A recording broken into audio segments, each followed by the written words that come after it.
তপ্ত দুপুরে সকলকে শুভেচ্ছা জানিয়ে শুরু করছি আজকের মহিলা মহল। এপার ওপার সবখানে আজ কবির দুপায় ফুল, ঢাকা চুরুলিয়া এক করে দেন বিদ্রোহী নজরুল। আজ সেরকমই একটা দিন আমাদের, যিনি মিলিয়ে দেন বারবার সবটুকু বিভেদ ভুলিয়ে। আমাদের ভুল হয়ে যায়, আমরা ভাগ করে ফেলি, কিন্তু সেই ভাগটুকু যিনি বারবার মুছে দেন তিনিই কাজী নজরুল ইসলাম। আজ তার জন্মদিন। সাহিত্য বাসরে তাই তাঁকে শ্রদ্ধার্ঘ্য। আমার সঙ্গে এই মুহূর্তে অতিথি, নজরুল নিয়ে যার পড়াশোনা, যার ভালোবাসা, যার গবেষণা, তিনি সমৃতা মল্লিক। আপনাকে স্বাগত। নমস্কার।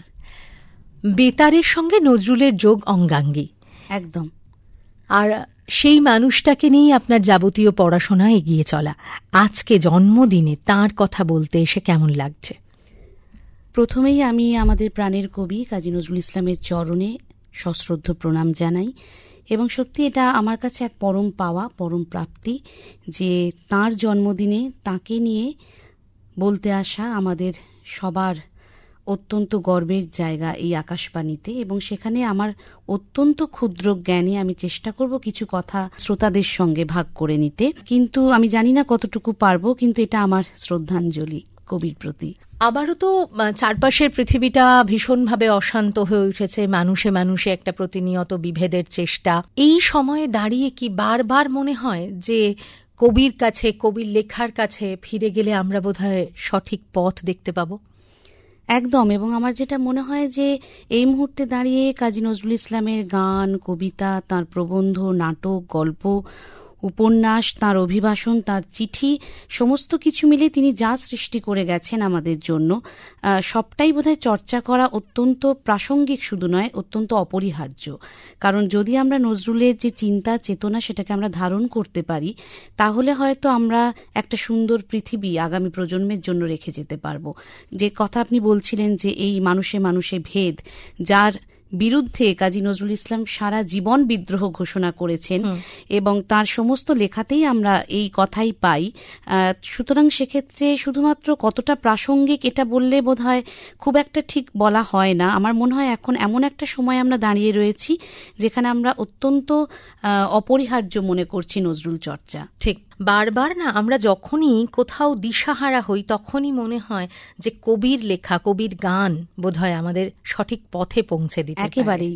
তাঁর লেখা আপনি যদি ভাবেন, জয় হোক, জয় হোক, শান্তিরও জয় হোক, সাম্যেরও জয় হোক, সত্যেরও জয় হোক, এ তো আমাদের এই মুহূর্তে সকলের মনের কথা। এবং এর চেয়ে বড় সত্য আর কি হতে পারে? একদম। একে তো আমরা সবসময় বলি যে নজরুল খানিকটা হলেও হয়তো তাকে নিয়ে আমাদের জানা কোথাও একটু কম থেকে যায়, আবার তার চেয়েও অনেকটা অন্তরালে থেকে যান তার যিনি সহধর্মিণী। অনেক ক্ষেত্রেই আমরা দেখতে পাই একজন সহধর্মিণী হিসেবে বলুন, বা বিদ্রোহী কবি কাজী নজরুল ইসলামের স্ত্রী প্রমীলা দেবী। একদম। আজকের এই মহিলা মহলে বসে আমরা যদি আপনার কাছ থেকে তার কথা একটু শুনি, কারণ একজন স্ত্রী, তার যে ভূমিকা এবং সেই সঙ্গে সঙ্গে তার নিজস্ব একটা সত্তা আছে, নারী সত্তা। একদম। তিনি লিখছেন, এই যে মানুষটা, সেই মানুষটার দিকে আজকে যদি একটু আলোকপাত করেন এই জন্ম জয়ন্তীতে বসে। একেবারেই তাই। এবং প্রমীলা দেবী যার সহধর্মিণী কাজী নজরুল ইসলাম, আমরা বরাবরই দেখেছি তিনিও তার সৃষ্টির মধ্যে সবসময় নারী পুরুষের সমান অধিকারের কথা বলে আসছেন। তার নারী কবিতাটা যদি আমরা খুব মনোযোগ দিয়ে পড়ি তাহলেই বোঝা যাবে যে সাম্যের গান গাই, আমার চোখে পুরুষ রমণী, কোনো ভেদাভেদ নাই। এরকম একজন মানুষের সহধর্মিণী হওয়া, এবং এটাও সত্যি আপনি যেটা বললেন যে প্রমীলা দেবীকে নিয়ে হয়তো সেই অর্থে ততটা চর্চা হয় না, বা একজন মানুষ যিনি জগৎ বিখ্যাত হয়ে যান তাকে সাপোর্ট করার জন্য আরেকজন মানুষের যে ঠিক কতটা ত্যাগ থাকে সেটা নিয়ে আমরা হয়তো খুব বেশি কথা বলি না, কারণ তারা অনেকটা অন্তরালে থেকে যান। কিন্তু আমার মনে হয় যে এই সময় এসেছে এখন যখন তাদের এই আত্মত্যাগের কথাও আমাদের অনেক বেশি করে বলা উচিত। কারণ প্রমীলা দেবী এমন একজন মানুষ ছিলেন যিনি সব সময় কাজী নজরুল ইসলামকে ঠিক সেইভাবেই এগিয়ে দিয়েছিলেন, এবং যদিও তিনি অনেকটা সময় বাড়িতেই তার কাটতো, কিন্তু তারপরেও সমাজের এবং সংসারের প্রত্যেকটা খুঁটিনাটির দিকে তার একেবারে এতটা সজাগ দৃষ্টি থাকতো, এবং কবির যে সৃষ্টি তার ব্যাপারেও তার যে ভূমিকা, কারণ কবির অসুস্থতার পর তিনি যেভাবে নিজেও অসুস্থ হয়ে যেভাবে সংসারকে সামলেছেন, সেই কথা কিছু কিছু আজকে আমি বলার চেষ্টা করব। তো আমরা শুরুটা কোথা থেকে করব যদি একটু বলেন আপনার দিক থেকে? আমার মনে হয় একদম শুরু করি আমরা যেখানে প্রমীলা দেবীর সঙ্গে কাজী নজরুল ইসলামের দেখা হচ্ছে, সেখান থেকে আমরা শুরু করতে পারি। 1920 সালে যখন মার্চ মাসে এই 49 নম্বর বেঙ্গলি রেজিমেন্ট ভেঙে দেওয়া হলো, তখন নজরুল ফিরে এলেন কলকাতায়, এবং এই করাচির সেনানিবাসে থাকাকালীনও কিন্তু তিনি বেশ সাহিত্য চর্চা করতেন, এবং প্রবাসী, ভারতবর্ষ, সবুজপত্র, ভারতী এরকম একাধিক পত্রিকার তিনি সেখানেই মানে সংগ্রহ করতেন, গ্রাহক ছিলেন। তো তার ফলে আমরা বুঝতেই পারি যে সেখান থেকে তার সাহিত্য চর্চা শুরু হয়েছিল, এবং তিনি অনেক পত্রিকার জন্য লেখাও পাঠাতেন, গল্প, কবিতা ইত্যাদি। কিন্তু যখন তিনি কলকাতায় ফিরে এলেন, এখানকার যে তার বন্ধু মহল বা মুজাফফর আহমেদ বিশেষ করে তার সুহৃদ, তাদের অনুপ্রেরণায় তার যে সাহিত্যের যে জীবন, সাহিত্যিক জীবন, সেটা ক্রমশ শুরু হতে লাগলো। এবং এখানেই এই কলকাতাতেই ওনার সঙ্গে আলাপ হলো এমন একজন মানুষের, যিনি ছিলেন ছোটদের পাঠ্য পুস্তক ব্যবসায়ী আর কি। তার নাম হলো আলী আকবর খাঁ, এবং তিনি ছিলেন সেই সময়, আরেকজনের কথা এক্ষেত্রে আসবে, প্রমীলা দেবীর কথা বললেই তার আগে কাজী নজরুল ইসলামের সঙ্গে যার প্রেম, এবং অবশ্যই বিয়েও হয়েছে এরকম অনেকে বলেন, আবার অনেকে এই সম্পর্কে একটু মতভেদও আছে, সেটা নিয়ে আজকে আমরা কথা বলছি না। কিন্তু নার্গিসের কথা আমরা জানি, তাকে বাদ দিয়েও হয় না। এবং নজরুলের যে প্রেম, সেই প্রেম সত্যি নার্গিসের প্রতি যে প্রেম, সে প্রেম একটা আমাদের যখন সেই প্রেমের কথা আমরা পড়ি, আমরাও একটা অন্য জগতে হারিয়ে যাই। তো এই আলী আকবর খাঁ ছিলেন নার্গিসের মামা, তার সঙ্গে নজরুলের কলকাতায় দেখা সাক্ষাৎ এবং যোগাযোগ হয়, এবং ওই আলী আকবর খাঁর আমন্ত্রণেই তার সঙ্গে কাজী নজরুল ইসলাম গেলেন কুমিল্লাতে গেলেন 1921 সালের এপ্রিল মাসে, এবং কান্দির পাড় যেখানে প্রমীলা দেবী তখন আছেন। এবং তার আগে বলি যে প্রমীলা দেবীর মায়ের নাম হচ্ছে গিরিবালা দেবী, যার অনেক কন্ট্রিবিউশন কাজী নজরুল ইসলামের এই সংসারে, মানে নজরুল এবং প্রমীলা দেবীর সঙ্গেই তিনি থাকতেন বিবাহের পরেও, ফলে তাদের এই সংসারে গিরিবালা দেবীও অনেকটা কন্ট্রিবিউট করেছিলেন, এবং তার সবসময় একটা সর্বক্ষণের তার যে তদারকি আমরা বলতে পারি সেটা ছিল গিরিবালা দেবী, নজরুলের শাশুড়ি মা যিনি ছিলেন। এবং তার বাবা ছিলেন বসন্ত কুমার সেনগুপ্ত। বাবার মৃত্যুর পর গিরিবালা দেবী তার মেয়েকে নিয়ে চলে এলেন কুমিল্লার কান্দির পাড়ে। এই কান্দির পাড়ে প্রথম নজরুল দেখলেন প্রমীলা দেবীকে, কিন্তু ঠিক তার পরের দিনই তিনি চলে গেলেন কুমিল্লার দৌলতপুরে, যেখানে আলী আকবর খাঁয়ের বাড়ি, এবং সেখানে তার ভাগ্নি নার্গিসের সঙ্গে তার আলাপ হয়। এবং নজরুল আসলে আমরা জানি না সবসময় একটা খুব ভবঘুরে মানুষ, এবং যেখানেই যেতেন সেখানেই যতই আড্ডা বসতো তার মধ্যমণি হয়ে উঠতেন নজরুল, তার কথা বলার গুণে, তার গানের গুণে, তার সাহিত্য চর্চার গুণে। তো সেখানেও পরিবারের সঙ্গে তার একটা গভীর যোগাযোগ তৈরি হলো, এবং নার্গিসের প্রতি তার যে প্রেম, সেই প্রেম সেই সময় থেকে এবং বিবাহ পর্যন্ত সেটি গড়ায়। কাজী নজরুল ইসলাম সেই বিয়ের রাতেই চলে আসছেন, আবার ফিরে আসছেন সেই কান্দির পাড়ে। কারণ আমরা জানি যে নজরুল মানে আসলে সবসময় খুব মাথা উঁচু করে দাঁড়িয়ে থাকা একজন মানুষ, যিনি কখনোই কোনোভাবেই কোনো কারণেই তার যে আত্মসম্মান, সেই আত্মসম্মানকে তিনি কখনো বিসর্জন দেননি। ফলে সেখানে সেই বিয়েতে এমন কিছু শর্ত নজরুলের উপর চাপিয়ে দেওয়া হয়েছিল, বিশেষ করে ঘর জামাই থাকার শর্ত, যে শর্তগুলো কাজী নজরুল ইসলামের পক্ষে মেনে নেওয়া সম্ভব হয়নি। এবং তখন তিনি ওই কুমিল্লার দৌলতপুর থেকে কান্দির পাড়ে আবার ফিরে আসেন, এবং সেখানে ফিরে এসে কান্দির পাড়ে আবারও সেই সেনগুপ্ত পরিবারের সঙ্গে তার একটা নতুন করে বন্ধন, যে প্রমীলা দেবীকে উনি একদিনের জন্য দেখেছিলেন, কিন্তু পরে ফিরে এসে সেই প্রমীলার আবার তিনি প্রেমে পড়ছেন, এবং ভালো লাগার সূত্রপাত হচ্ছে সেই সময় থেকে। সেনগুপ্ত পরিবারের কথাও এখানে একটু বলতে হয় যে তারা ভীষণভাবেই সেই সময় দাঁড়িয়ে প্রগতিশীল মানুষ ছিলেন, এবং সঙ্গীত এবং সাহিত্যের বেশ রসিক মানুষ ছিলেন, এবং বোদ্ধা মানুষও ছিলেন। তার ফলে ওই পরিবারের যে একটা পরিবেশ, কাজী নজরুল ইসলামের যেটা আকর্ষণ করেছিল কাজী নজরুল ইসলামকে, এবং সেখানে গিয়ে তিনি তখন প্রমীলা দেবীর সঙ্গে আবার তার দেখা হচ্ছে, এবং ধীরে ধীরে একটা ভালো লাগা বা সেখান থেকে একটা প্রেম আমরা বলতে পারি যে তৈরি হচ্ছে। এবং এই সেনগুপ্ত পরিবারের আরেকজন মানুষের কথা বলতে হয়, ইন্দ্রকুমার সেনগুপ্তের স্ত্রী বিরজা সুন্দরী দেবী।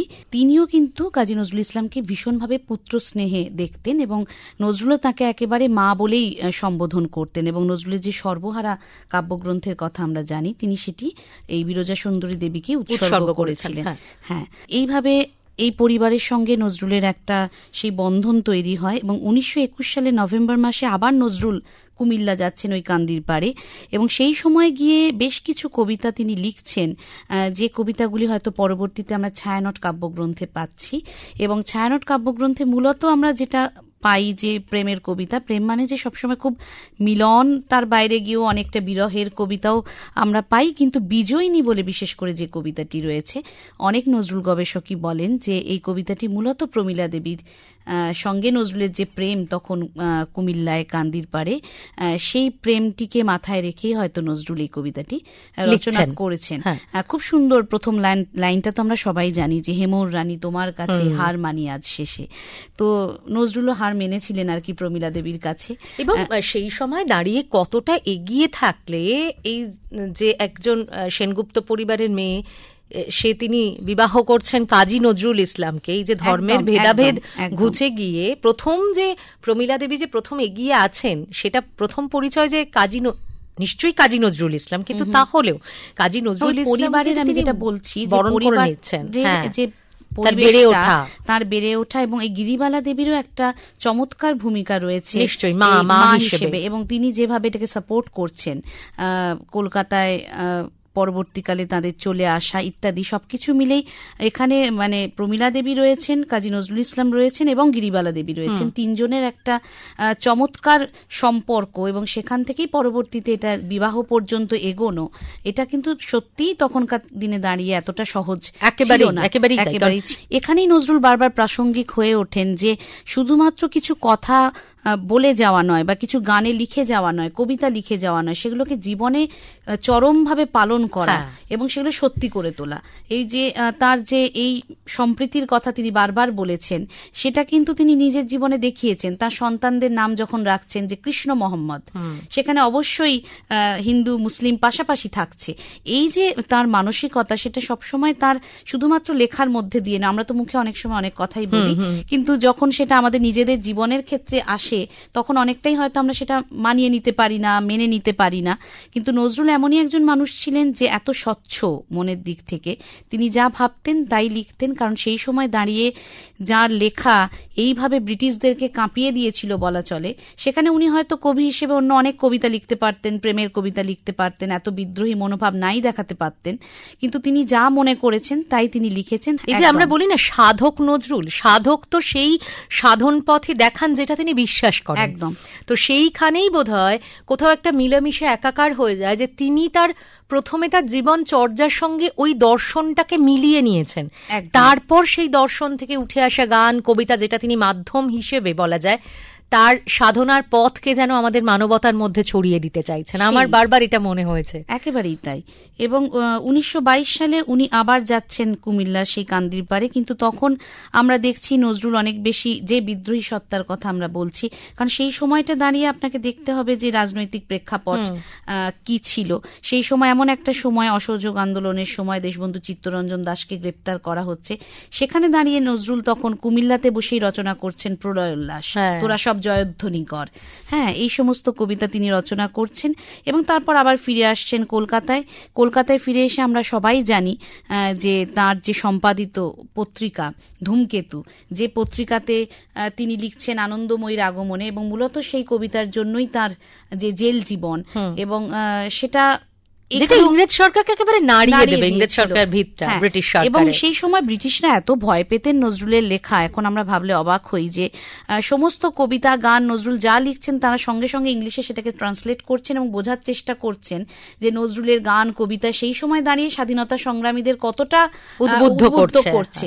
এবং সেই করতে করতে এই ধূমকেতু পত্রিকাও তাদের নজরে আসে, খুব স্বাভাবিকভাবে ব্রিটিশদের নজরে আসে।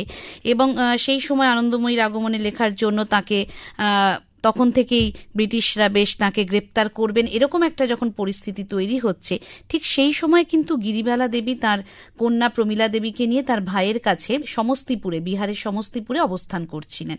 এবং নজরুল প্রথমে সমস্তিপুরে যান এবং তারপর সেখান থেকে তাদেরকে সঙ্গে নিয়েই আবার তিনি চলে যান কুমিল্লাতে। 1922 সালের 23শে নভেম্বর কাজী নজরুল ইসলামকে কিন্তু এই কুমিল্লা থেকেই গ্রেপ্তার করা হয়েছে এবং গ্রেপ্তার করার পর তাকে নিয়ে আসা হয় কলকাতায়। প্রথমে প্রেসিডেন্সি জেলে তিনি ছিলেন এবং যেখানে বসে তার বিখ্যাত রচনা রাজবন্দির জবানবন্দি, এবং সেটা যতক্ষণ বিচারাধীন অবস্থায় তিনি ছিলেন, সাজা ঘোষণা হয়নি, ততক্ষণ পর্যন্ত প্রেসিডেন্সি জেল। তারপর তিনি গেছিলেন আলিপুর সেন্ট্রাল জেলে, 87 দিন সেখানে ছিলেন। তারপর সেখান থেকে গেছিলেন হুগলি জেলে এবং তারপর বহরমপুর জেল। 1923-এর 15ই ডিসেম্বর বহরমপুর জেল থেকে তিনি মুক্তি লাভ করলেন। এবং তারপরেও আমরা দেখছি যে এই বহরমপুর জেল থেকে যখন তিনি মুক্তি পেলেন, তখনও কিন্তু নজরুল আর কলকাতায় ফিরছেন না। তার যে বন্ধু মহল, যাদেরকে ছেড়ে তিনি এতদিন দূরে থেকেছেন, সেটাকে বাদ দিয়ে নজরুল সরাসরি চলে যাচ্ছেন আবারও সেই কুমিল্লা। বিবাহের আগে বহুবারই কাজী নজরুল ইসলামের সঙ্গে প্রমীলা দেবীর সাক্ষাৎ হয় এবং সেইভাবে একটা প্রেমের সম্পর্কই গড়ে ওঠে। একটু যদি প্রমীলা দেবীর প্রসঙ্গ আপনি যেটা বলছিলেন যে কারুর লেখা থেকে একটু আমাদের শ্রোতা বন্ধুদের জন্য পড়ে শোনান, যে তাদের স্মৃতিকথায় আমরা কি পাচ্ছি। হ্যাঁ, নিশ্চয়ই। তার আগে বলি যে 1924 সালের 25শে এপ্রিল কাজী নজরুল ইসলাম এবং প্রমীলা দেবীর বিবাহ হয়। সেই প্রসঙ্গটা একটু বলে নেওয়া দরকার। এবং সেটা কলকাতাতেই 6 নম্বর হাজি লেনের বিয়েতে তাদের বিবাহ হয়। বিরজা সুন্দরী দেবী, যার হাতের লেবুর রস খেয়ে তিনি তার অনশন ভঙ্গ করছেন হুগলি জেলে 39 দিন অনশন করার পর, 39 দিনের মাথায়, আসলে 38 দিন কমপ্লিট করে 39 দিনের মাথায়। এবং তারপরে আমরা দেখতে পাচ্ছি মিসেস এম রহমান, যিনি পুরোটা তার তত্ত্বাবধানে কিন্তু এই নজরুল এবং প্রমীলা দেবীর বিবাহ সম্পন্ন হচ্ছে। এবং এখানে আরেকটা, ওই যে বলছিলাম যে নজরুল যা বিশ্বাস করতেন নিজের জীবনেও তাই করেছেন, তো এখানেও কিন্তু তাদের যে বিবাহ, সেটা যদি আমরা দেখি যে এখানে কখনোই প্রমীলা দেবীকে ধর্মান্তরিত করা হয়নি এবং একটি বিশেষভাবে আহলুল কিতাব, বিশেষ একটি নিয়মে তাদের বিবাহ হয়, কারণ তখনও প্রমীলা দেবীর 18 বছর বয়স হয়নি, ফলে সেইভাবেও রেজিস্ট্রি করে বিয়ে করাটাও সেই সময় সম্ভব ছিল না। তো কিন্তু নজরুল সবসময় চেয়েছেন যে দুজন মানুষ তাদের মতো করে ভালো থাকবেন এবং একসঙ্গে ভালো থাকবেন, কিন্তু দুজন কখনোই কেউ কারো মানে ধর্মের ক্ষেত্রে কেউ ধর্মান্তরিত হবেন না, যে যার ধর্ম সেটা পালন করবেন আজীবন তার জীবনে। ফলে এইরকম একটা মানসিকতা থেকে এটা এখনকার দিনে দাঁড়িয়ে মনে হচ্ছে যে তিনি কত বছর আগে, মানে 1924 মানে 100 বছর পেরিয়ে এসেছি আমরা, তো এতদিন আগে কিন্তু নজরুল এটা ভাবতে পেরেছিলেন এবং প্রমীলা দেবীও সেটাকে অ্যাকসেপ্ট করছিলেন। কি অসম্ভব এবং কি প্রাসঙ্গিক বার্তা আজ থেকে 100 বছর আগে তিনি দিয়ে রেখেছেন। একেবারেই তাই। প্রমীলা দেবীও কবিতা লিখতেন, কাজী নজরুল ইসলামই অনেকাংশে এগিয়ে দিয়েছেন যে হ্যাঁ, ওনার কবিতা ও পত্রিকাতে ছাপা হবে। খান মোহাম্মদ মঈনুদ্দিন, তার একটি স্মৃতিচারণা রয়েছে, আমি সেখান থেকে একটু পাঠ করি, তারপর আমি আপনাকেই অনুরোধ করব যে প্রমীলা দেবীর লেখা যে কবিতাটি শঙ্কিতা, এই কবিতা আমরা পাই, সেই কবিতাটি আপনার কণ্ঠে আমরা একটু শুনবো। আচ্ছা, বেশ। খান মোহাম্মদ মঈনুদ্দিন বলছেন, যুগস্রষ্টা নজরুল এই বইতে আমরা পাই, একদিন আমি হুগলি গেলে কবি আমার হাতে একটি কবিতা দিলেন, গোটা গোটা অক্ষরে মেয়েলি হাতের লেখা কবিতা। বিস্মিত দৃষ্টি মেলে কবির মুখের দিকে তাকালাম, বললাম, কার লেখা এটা? তিনি একটু হাসলেন, বললেন, তোর ভাবিও যে আজকাল কবিতা লিখতে শুরু করেছেন। তিনি নাকি? আনন্দে নেচে উঠলাম, বললাম, এটা কিন্তু আমি সাম্যবাদীতে ছেপে দেব। কবি বললেন, হ্যাঁ রে, এজন্যই তো তোকে দিলাম। তো সেই কবিতা হচ্ছে শঙ্কিতা। এবং সত্যি এখানেও তো একটা সম্পর্ক আমরা খুঁজে পাই যে কবি কিভাবে প্রমীলা দেবীর লেখা কবিতা কি সুন্দরভাবে খান মোহাম্মদ মঈনুদ্দিনকে দিচ্ছেন এবং তিনি সেটা ছাপার জন্য নিচ্ছেন। নজরুলের মতো কবি তিনি যেটুকুই লিখে থাকুন না কেন, এই লেখাটাকে যে গ্রহণ করা এবং সেটাকে সেই মর্যাদা দিয়ে, হ্যাঁ, এটা আমার মনে হয় যে এখনকার দিনে বোধহয় এই সম্মানটুকু করার জায়গাটাও আমরা হয়তো অনেকাংশে কোথাও গিয়ে হারিয়ে ফেলি এই জায়গাগুলো। আমরা কবিতাটা শুনি। আচ্ছা, শঙ্কিতা কবিতার নাম। কেন আজি প্রাণ মন বেদনা বিউভল, কেন আজি অকারণে চোখে আসে জল, সন্ধ্যায় সমীরণ হুহু করে বয়ে যায়, রয়ে রয়ে মোর প্রাণ কেন করে হায় হায়, কোন বেদনায় মম বুক আজি কম্পিত, কে জানে গো হিয়া মাঝে কত ব্যথা সঞ্চিত। বেলা শেষে নীলিমায় চেয়ে আছি অনিমিক, কে ছড়ালো বিদায়ের সিন্দুর চারিদিক। কিছুই বুঝি না হায়, কেন প্রাণ ভরা তোর, কে দিল হৃদয়ে বেঁধে মল্লার রাগ সুর। মনে হয় এ নিখিলে কেহ নাই, নাই মোর, তুমিও কেবল সন্ধ্যা, কেহ নাই, নাই মোর। তুমিও কি বলো সন্ধ্যা, কেহ নাই, নাই তোর। কি অসাধারণ বোধ না? কোথাও বোধহয় মানুষে মানুষে মিল আমাদের বোধের মধ্যে থেকেই হয়, এই সম্পর্ক আরো একবার সে কথাই বলে। একদম। এবং ওই যে আপনি বলছিলেন যে নজরুলের সঙ্গে প্রমীলা দেবীর যে বিয়ে, সেটা অনেকাংশে সেই সময় দাঁড়িয়ে সমাজের থেকে অনেকটা এগিয়ে থাকা কাজ, এবং সেটার সত্যি সত্যি তাই। এবং এই বিবাহের পর কিন্তু নজরুলকে অনেকটাই, আমি বলবো যে যদি আমরা বলি যে শাস্তি, সেই ধরনেরই পেতে হয়েছিল। কারণ সেই সময় যে সমস্ত পত্রিকায় কাজী নজরুল ইসলাম লিখতেন, প্রবাসীর মতো পত্রিকা, সেই সমস্ত পত্রিকাগুলোতে কিন্তু তার লেখা বন্ধ হয়ে যায়। আর এখানেই বোধহয় প্রমীলা দেবীরও একটা বিরাট ভূমিকা থাকে, তাকে অনেকটা মেন্টালি তখন স্ট্রং থাকতে হচ্ছে। আরেকটি চিঠি আমি ওই যে বলছিলাম যে প্রমীলা দেবী মানসিকভাবে কতটা দৃঢ় ছিলেন, একটি চিঠির অংশ, কারণ এটি একটি দীর্ঘ চিঠি, রাঁচি থেকে যখন কাজী নজরুল ইসলামকে রাঁচিতে নিয়ে যাওয়া হয় তার ট্রিটমেন্টের জন্য, সেখান থেকে তিনি প্রমীলা দেবী আবার লিখছেন নিনিকে, অর্থাৎ কাজী অনিরুদ্ধকে প্রমীলা দেবী লিখছেন যে চিঠি, তার একটি অংশে লিখছেন যে আমি ছাড়া তোমাদের কেউ নাই, আর তোমরা ছাড়া আমার কে আছে পৃথিবীতে। তোমরা যার ঘরে এসেছিলে তার স্নেহের কি তুলনা ছিল? তিনি একাই তোমাদের সব দিক দিয়ে ভরিয়ে রাখতেন, কিন্তু কোন অভিশাপে তা হলো না। তোমরা কিছুই পেলে না, এখন ভাবনা চিন্তা সব আমার একার, এজন্যে অনুযোগ আসে না, এ দুঃখ শুধু অনুভব করার। আমি কখনো নিজের দুঃখ দুর্বলতা প্রকাশ করতে ভালোবাসি না। এখন বড় হয়েছ, সবই বুঝতে পারো। সুতরাং এই যে প্রমীলা দেবীর মানসিক জোর, কারণ আমরা তো জানি যে নজরুলের সংসারে যে অভাব অনটন, যে আর্থিক কষ্টের মধ্যে দিয়ে শুধু তো নজরুল যাননি, তার পুরো পরিবারই গেছে। সেই জায়গায় দাঁড়িয়ে প্রমীলা দেবী যেভাবে একটি সংসারকে গুছিয়ে নিয়ে যাচ্ছেন, এবং পরবর্তীকালে নজরুলের কনিষ্ঠ পুত্রবধূ কল্যাণী কাজী তাঁর স্মৃতিচারণাতেও রয়েছে যে কিভাবে যে মা সব দিকটা ম্যানেজ করতেন, এবং যতজনই বাড়িতে আসতেন তিনি যেন অন্নপূর্ণা হয়ে উঠতেন। সবাই কিন্তু কেউ না খেয়ে কিন্তু ওই বাড়ি থেকে বিদায় নিতেন না, কিন্তু ওই আর্থিক কষ্টের মধ্যে কিভাবে তিনি সবার মুখে সেই অন্নটুকু তুলে দিতেন, এটাও কিন্তু ভাবার বিষয়।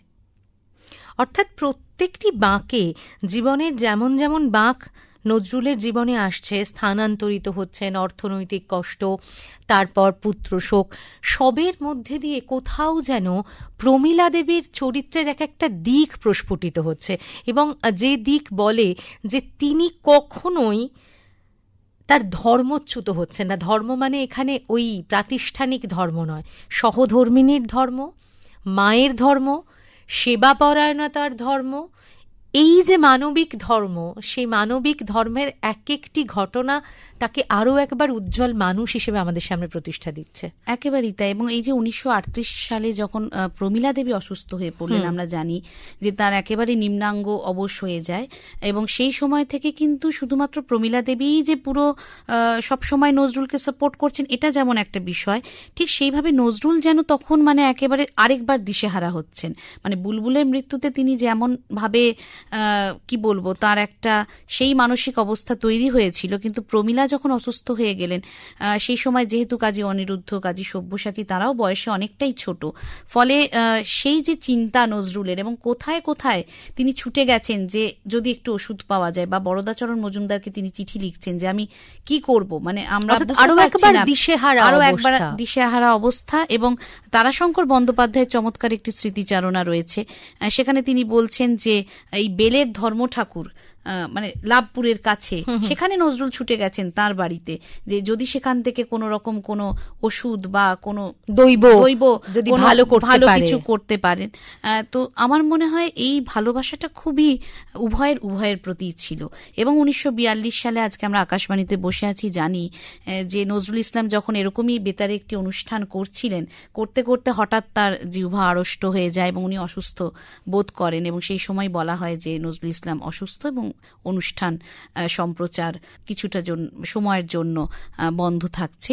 তো সেইভাবে আমার মনে হয় যে সেখানে দাঁড়িয়েও 1942 সালের পরে ওই রকম নিম্নাঙ্গ অবস্থায় প্রমীলা দেবী যে সেবাটুকু করেছেন নজরুলের, সেটাও আমাদের সকলের কাছে শিক্ষণীয়। সেরকম কয়েকটা জায়গা আমি একটু পড়তে চাই। অবশ্যই। যার কথা আগেই বলছিলাম, কল্যাণী কাজী, যিনি কাজী নজরুল ইসলামের কনিষ্ঠ পুত্রবধূ, তিনি একটি চমৎকার স্মৃতিচারণা লিখেছেন আমাদের মা এই নামে। তো তিনি বলছেন যে উত্থান শক্তিহীনা এই মহিলার কর্মক্ষমতা দিনে দিনে আমায় বিস্মিত করেছে। সংসারের প্রয়োজনীয় কাজের সবটুকুই তিনি নিজের হাতে করতে ভালোবাসতেন। প্রশ্ন উঠতে পারে সেটা কি করে সম্ভব? উত্তরে বলবো, প্রত্যক্ষদর্শী ছাড়া আর কেউ সে দৃশ্য কল্পনা করতে পারবেন না। তার নিম্নাঙ্গ অবশ হয়ে গেলেও ঊর্ধ্বাঙ্গ সক্ষম ছিল। স্বল্প উচ্চতা বিশিষ্ট প্রশস্ত এক চৌকির একধারে তিনি শুয়ে থাকতেন। তার নির্দেশে চৌকিটিকে দরজার সাথে সমান্তরাল করে এমনভাবে রাখা হয়েছিল যাতে কোনো কিছুই তার নজর এড়িয়ে যেতে না পারে। আমাদের সারাদিনের ক্লান্তি অপনোদনের জায়গা ছিল মায়ের পাশেরই জায়গাটুকু। এই চৌকির উপর পাশ ফিরে শুয়ে তিনি মাছ তরকারি কুটতেন। কোনো কোনো সময় স্টোভে চা বা অন্যান্য রান্নাও তিনি করতেন। পরবর্তীকালে তাকে নাতি নাতনিদের জন্য সোয়েটার বুনতে বা ছেলেদের জামায় বোতাম লাগাতেও দেখেছি। যতদিন বেঁচে ছিলেন বেশিরভাগ দিনই তিনি নিজের হাতে বাবাকে খাইয়ে দিতেন। খাওয়া শেষ হলে তার হাত মুখ ধুয়ে সযত্নে তোয়ালে দিয়ে মুছিয়ে দিতেন। তিনি খাবার পরিবেশন না করলে বা তাঁর সামনে বসে না খেলে আমাদেরও তৃপ্তি হতো না, আর তিনি নিজেও তৃপ্ত হতেন না। লোক খাওয়ানোর ব্যাপারে তাঁর সাথে একমাত্র অন্নপূর্ণারই তুলনা করা চলে। যে কোনো সময় যে কোনো অবস্থায় যে লোকই এসেছেন, মা তাঁদের কখনো না খাইয়ে ছাড়েননি। আপনি যখন এই অংশটা পড়ছেন না, আমার গায়ে কাঁটা দিচ্ছে যে একজন মানুষ সত্যি এই প্রথম কথাটাই যে না দেখলে এটা বোধহয় বিশ্বাস করা যাবে না, এবং এই স্মৃতিচারণা যদি আমাদের হাতে না থাকতো তাহলে বোধহয় অনালোকিত প্রমীলা দেবীকে আমরা এরম আলোকবর্তিনী হিসেবে দেখতেই পেতাম না। একেবারেই তাই। এবং প্রমীলা দেবী বিভিন্ন সময় মানে মনে অনেকটা দুঃখ করতেন বা কষ্ট পেতেন যে আমি আমার নাতি নাতনিদের জন্য হয়তো কিছুই সেরকম করতে পারি না, কারণ তখন খিলকিল কাজী কিংবা কাজী অনির্বাণ জন্মগ্রহণ করেছেন। তো তিনি বলতেন যে আমি ছেলেদের দুধও খাওয়াতে পারছি না, স্নান করিয়ে দিতে পারছি না, মানে অনেকটাই কষ্ট পেতেন হয়তো। কিন্তু কল্যাণী কাজী বলছেন যে তার মধ্যে থেকেও কিন্তু শুয়ে শুয়ে মা আমার ছেলেকে দুধ খাওয়াচ্ছেন, স্নান করিয়ে দিচ্ছেন, যেটা হয়তো আমরা ভাবতেই পারি না যে ওই অবস্থায় থেকে তিনি কিভাবে সেটা করবেন। কিন্তু তিনি তার মধ্যে থেকেও সেই কাজগুলো কিন্তু খুব অনায়াসে না হলেও অনেকটা হয়তো কষ্ট করেই করতেন। কিন্তু তার মনে করার যে ইচ্ছে বা নাতি নাতনিদের সঙ্গে তার সময় কাটানোর যে ইচ্ছে, সেটা এতটা প্রবল ছিল যে সেই কষ্টের মধ্যেও কিন্তু তিনি সেগুলি করতেন। ঠাকুমা দিদিমাদের যে চাহিদা, একদম সেই চাহিদার ছবি কিন্তু প্রমীলা দেবীর মধ্যে আসছে, এবং সেটা কোথাও অন্যথা হচ্ছে না একেবারেই। এবং এই যে আমরা বলছিলাম যে তিনি কবিতা লিখছেন প্রমীলা দেবী, তার পাশাপাশি এই কল্যাণী কাজী স্মৃতিচারণা থেকে আমরা পাচ্ছি যে তিনি শুধুমাত্র একজন সঙ্গীত রসিকাই ছিলেন না, সুগায়িকাও ছিলেন। তিনি বলছেন যে একবার বাড়িতে টেপ রেকর্ডার কেনা হলে আমরা জোর করে মাকে দিয়ে একটা গান গাইয়ে টেপ করেছিলাম। গানটি ছিল কবিগুরুর, তিনি রবীন্দ্রসঙ্গীত গেয়েছিলেন, এবং সেদিনের গানের বাণী সুর কণ্ঠে একাত্মীভূত হয়ে গিয়ে এক অপূর্ব পরিবেশের সৃষ্টি করেছিল। আমরা অনেকক্ষণ পর্যন্ত কোনো কথা বলতে পারিনি। কবির জন্মদিনে কবিকে যেমন শিল্পীরা গান শোনাতে আসতেন, তেমনি অন্য ঘরে গিয়ে মাকেও গান শুনিয়ে যেতেন। জন্মদিন ছাড়া অন্য দিনেও বহু শিল্পী এসে মাকে গান শুনিয়ে যেতেন এবং তার মন্তব্য চাইতেন। শ্রবণ শক্তি ছিল তার খুব তীক্ষ্ণ। বেতারের ছেলেদের কোনো অনুষ্ঠানের সামান্যতম ত্রুটিও তার কান এড়িয়ে যেত না। তিনি বর্তমান আধুনিক গানের বাণীর মধ্যে অসামঞ্জস্য লক্ষ্য করে প্রায়ই আক্ষেপ করতেন। আবার অনেক গানে বাবার গানের সাদৃশ্য দেখে ক্ষোভও প্রকাশ করতেন। এবং আমরা জানি যে নজরুলের দুই ছেলে কাজী সব্যসাচী এবং কাজী অনিরুদ্ধ, তারাও বেতারের সঙ্গে যথেষ্ট যুক্ত ছিলেন। ফলে তারাও যখন পারফর্ম করছেন তখনও সেটা ততটাই মনোযোগ দিয়ে শুনছেন, এবং কোথাও কোনো ভুল ত্রুটি হলে যেভাবে আমাদের মারা সবসময় আমাদের বকা দেন, মানে সবাইকে সন্তুষ্ট করা গেল, মাকে কখনো সন্তুষ্ট করা যায় না যে তুমি ঠিক এটা ভুল করেছো, এটা ঠিক করনি, মায়ের কানে বাজে, এটা একেবারেই ঠিক। এবং সেরকমই একজন মা ছিলেন প্রমীলা দেবী। ঠিক বেতারের আজকে স্মৃতিকথায় বসে ঠিক এই জায়গাতেই আমরা অনুষ্ঠানটা শেষ করব আপনার কথা দিয়েই, যে প্রমীলা দেবীকে এক কথায় বা আপনার অনুভবে যদি ধরতে চান এই সময়ে দাঁড়িয়ে, তাহলে আমার শ্রোতা বন্ধুদের জন্য আপনার অনুভবে কি বলবেন? আসলে আমার মনে হয় এই কাজী নজরুল ইসলাম এবং প্রমীলা দেবীর যে সম্পর্ক, সেটা আমাদের কাছে একটা উদাহরণ। এবং সেক্ষেত্রে আমার মনে হয় যে এখনকার সময়ে আমরা দাঁড়িয়ে হয়তো যেমন আমরা খুব সহজেই এখন 8 মার্চ আন্তর্জাতিক নারী দিবস উদযাপন করি, বা নারীদের নিয়ে অনেক কথা আমরা এই মুহূর্তে দাঁড়িয়ে বলি, কিন্তু ওই যে বলছিলাম অনুষ্ঠানের শুরুতেই যে নজরুল কতদিন আগেই তো সেই নারী পুরুষের সমান অধিকারের কথা বলে গেছেন। ফলে আমরা মনে করছি, মনে মনে আমরা বিশ্বাস করছি যে আমরা অনেকটা এগিয়ে গেছি, কিন্তু আমরা হয়তো কোথাও গিয়ে আমাদের কাজে কর্মে, আমাদের চিন্তায় ভাবনায় আরো অনেকটা এগোনোর প্রয়োজন আছে। এবং সেক্ষেত্রে এইরকম মানুষেরা যখন আমাদের কাছে উদাহরণ হিসেবে থাকেন, এবং সেই কথাগুলো আমার মনে হয় যে আজকের দিনে দাঁড়িয়ে আরেকটু বেশি করে বলার প্রয়োজন, যাতে তরুণ প্রজন্মের কাছে পৌঁছে যায়।